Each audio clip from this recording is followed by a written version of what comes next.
Immortalate dalle immagini di Andrea Farris, che ci porta al Salvatore Zecchina per Ilva Maddalena Tortolì. Momentaneo vantaggio della squadra isolana al Franco Frogheri. Qui battuta la punizione, Ilva non ci arriva, ma ci arriva Attili da pochi passi. Vittorio Attili sblocca la gara dello Zecchina quando stavamo entrando nel quarto minuto di gioco. Cambia il risultato, Ilva in vantaggio.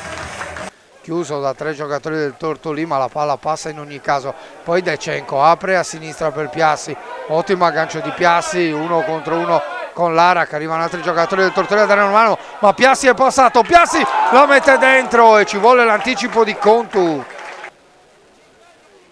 Battuta dentro di Alvarez, il colpo di testa e c'è il raddoppio dell'Ilva con Alvaro Lima, segna ancora lui.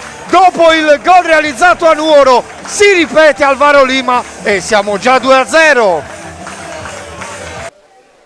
Siamo da Ferrareis, va Contu alla battuta, il colpo di testa e la palla sul fondo, ci aveva provato Poli, si era liberato bene, recupera Piassi, fa fuori un avversario, poi va via anche a Ferrareis che si aggrappa letteralmente, lascia correre per il vantaggio l'arbitro. Piassi ha ricevuto dentro l'area di rigore, la mette dentro, il colpo di testa a salvare.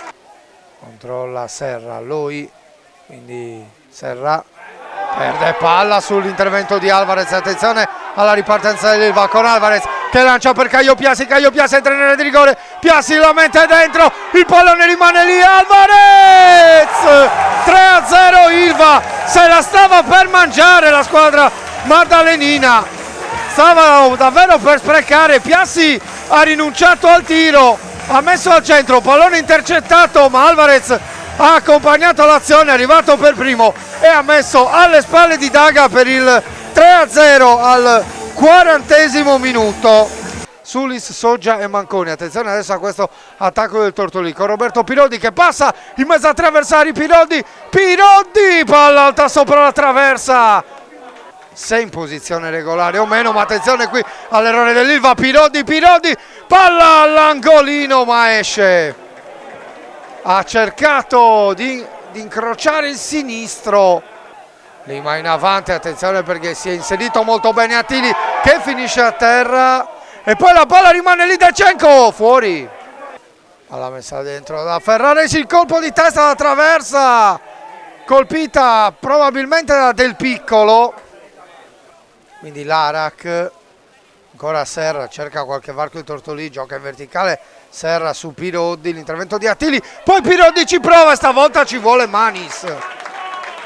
Verdoliak, attenzione perché si è inserito bene Aversano, il suo tiro centrale con i pugni Daga.